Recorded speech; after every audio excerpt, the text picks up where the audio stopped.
What's up, guys? It's McNulty here. Welcome back to the channel. I hope you guys are all doing well. And today is the day. Legendary troops have arrived. So our first legendary troop summon portal is open. So you can get your hands on these beastly looking monster troops. You have been able to convert your troops for the last couple of days now, and I missed that when I made my last video. But what I want to do today is have a look at these new legendary troops and see whether these are worth it, whether I think you should be converting your heroes to them, and if so, which troops do we think that we should be converting our old troops into, because it takes a lot of time and effort to level these suckers up. So when you want to make a decision like this, I wouldn't take it too lightly. Now, I have noticed that for the first legendary summon, they're only featuring two types of the legendary troops. So we've got the fighters, the unstoppable fighters, they're called, for all different elements. And we've also got the unwavering cleric troops for all different elements. Now, just before we go ahead and have a look at these specific troops, I do want to go into the troop, whatever we call this, the troop building, so that we can have a look at what troops you can actually convert to. Just so that you're aware, the conversion is available from a level 26 troop. So as you can see, these are my troops that are currently over the level 26. And as long as they're 26 or above, you are able to convert the troop into a legendary troop.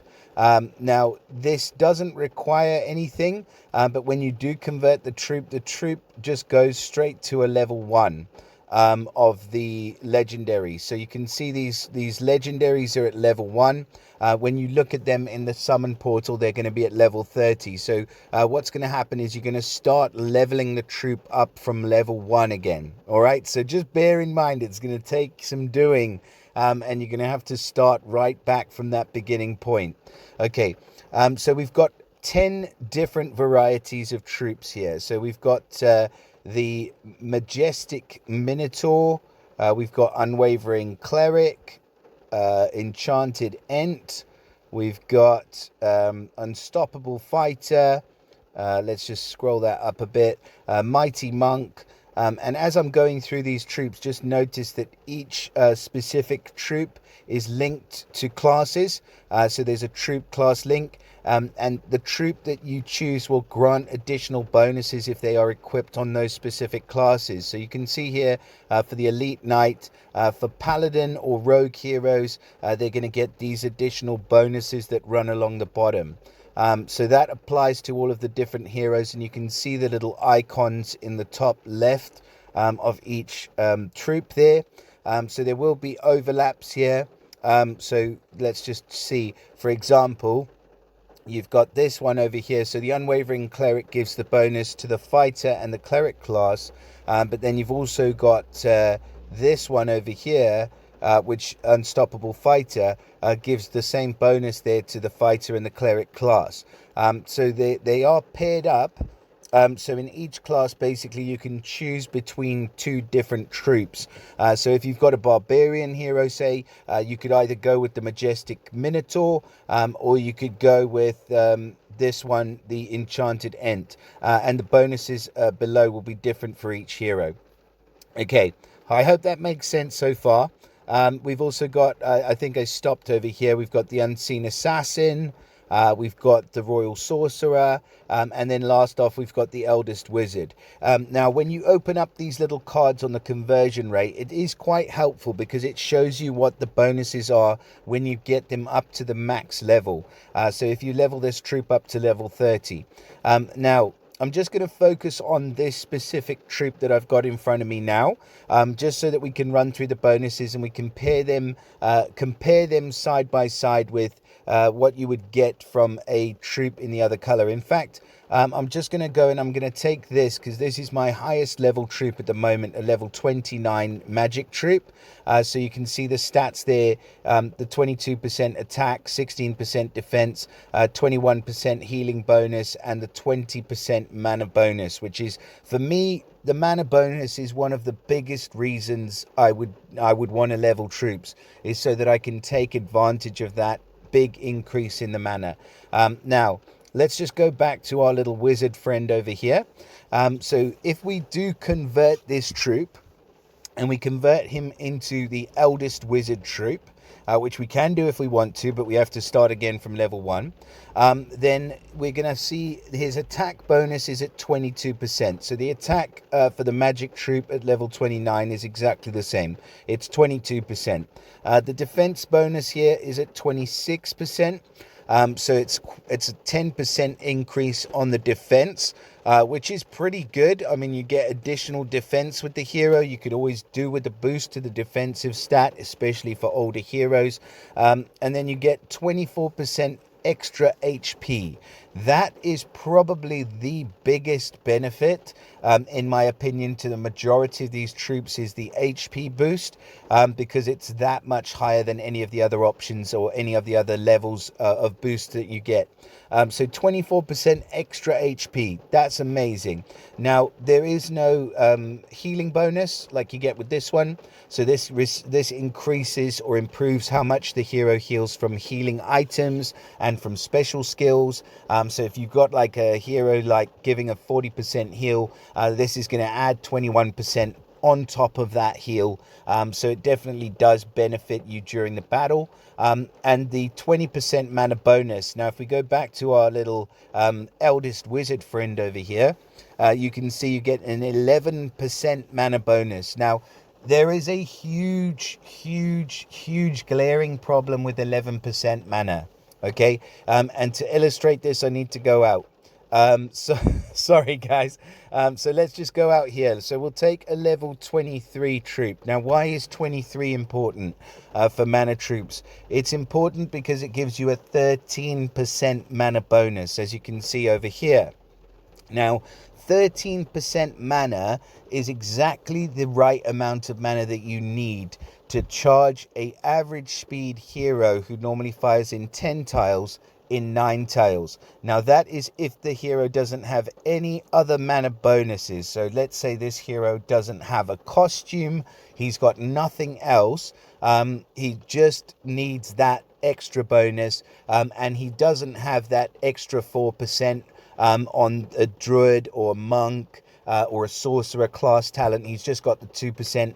He will need 13%, or she will need, I'm not sexist here, just to clear that up. So that hero will need 13% to be able to charge and fire off in 10 tiles if you don't have any other bonuses in play. Okay, now back to where we were. So the problem, as I say, with this guy over here is 11% mana means that that average speed hero that you could have charged in 9 tiles with a level 23 mana troop, or even a level 17 Cyclops, or a level 17 magic troop, now needs to get all the way up to, he can't do it. He just can't do it anymore. So what you're going to be doing with these troops, if you do put them on those kind of heroes, is you're going to be sacrificing the speed that you can fire the hero for some additional benefits in your stats, in your defense, in your HP, etc. And if they are part of the right class, you're going to get to take advantage of these increased bonuses here. So in a nutshell, I would say my view on these new troops is that at the moment, I wouldn't be converting any troops that you have where you need that additional mana generation, okay? Until you get to the stage where you've got maybe 3 different troops which can boost the mana gen by 20%, and then you're leveling on your next one, I would not go ahead and convert these heroes, these troops into legendary troops. Because if you go across the bottom here, you can see it's 11%, 11%, oh, sorry, I'm not going to do that. 11%. I just want to get out because I don't want to do it by accident. So basically, when you go across the bottom here, the mana bonuses, they're all lower than what you really need with these guys. And for me, the main reason, as I've said before, of leveling the troops is that mana bonus. Okay, now let's go ahead and we'll just have a look at the additional benefits that you can get. So let's say you do go ahead and you put this guy on a wizard hero. You're going to get an additional 6% attack So that's on top of the 22% you already get. You're going to get an additional 6% defense, again on top of the 26% that you already get. You're going to get an extra 15% HP, again on top of what you already get. So these heroes, they're all about boosting, these troops are all about boosting the stats of your existing heroes. And you're going to get an extra little special snippet in here. This one is a direct damage done by this character on special skills is increased by 8%. Now, if you don't have a hero that does direct damage from his special skill, you're not going to get any benefit whatsoever from that. Okay, now where would you, I mean, now that I've sort of talked these troops down, I want to tell you where I think that they would be useful, and where I think that it would be a good idea to maybe use one of these troops. Now, the first one would be in the summon portal, of course. So if you summon in this portal and you manage to pull one of these troops, you haven't needed to sacrifice a potentially much more beneficial troop in order to be able to get your hands on a legendary troop. Okay, so if you do pull one in the portal, great. What I wouldn't do is go mad and go ahead and summon in the portals, because like I said, you only get your choice of 2 different options here.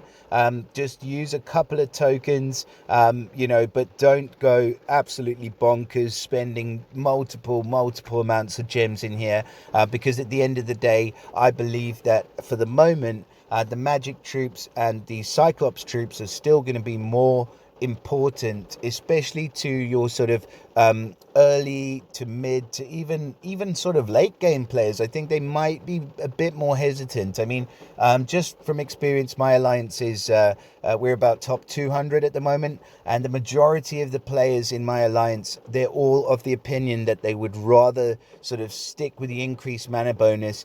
Some of them are changing over ninja heroes and things like that, where you don't quite get the same mana sort of benefits, but until you've got that sort of sussed where you mana break points are where you want them to be, I would not be switching over. Now, that is the first thing I think is going to be okay. So if you do manage to grab one of them in the summon portal, you got a 3% chance to get a legendary troop.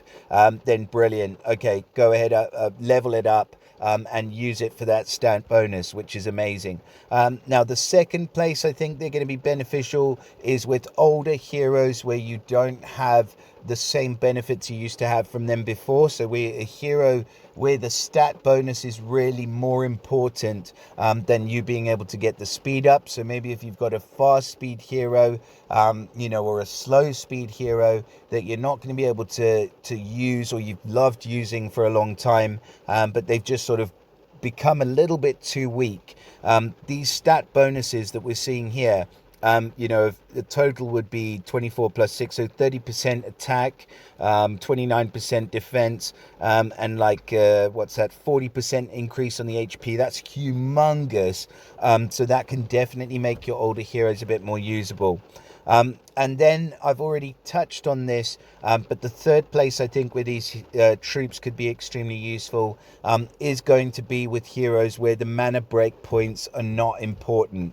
Okay, these heroes, they're going to be few and far between because mana break points are just so important. I can't stress that enough. Like, I wouldn't go feeding away a level 26 or 27 magic troop, or even a mana troop. I'd sort of struggle with, because they can get up to 15% no problem. But if that's not as important to you as the stat boost, or if the hero's really not going to benefit as much from the break point, say for example you've got somebody like a fast speed hero that you just want to beef up their stats, and you're happy because they fire as quick as you need them to, then in that case I would say these troops are going to be absolutely amazing. But yeah, I think that's pretty much all I've got to say on these troops for now. Now, as they do sort of filter in and things like that, I should be able to give you a more broader sort of opinion on them at the moment. I do think that some of the bonuses that you get are pretty damn good though, so it's worth having a look at the different ones here. I won't go through all of them, but things like defense status elements are 8% less effective. That's okay, it's really not as great. What's this one? Oh, hang on. let's go in here. So receives extra 5% health once every turn if the health is recovered. I mean, again, like these little extra tidbits are just there to sort of suck you in a little bit. The stat bonuses mainly for these troops, that's where it's at.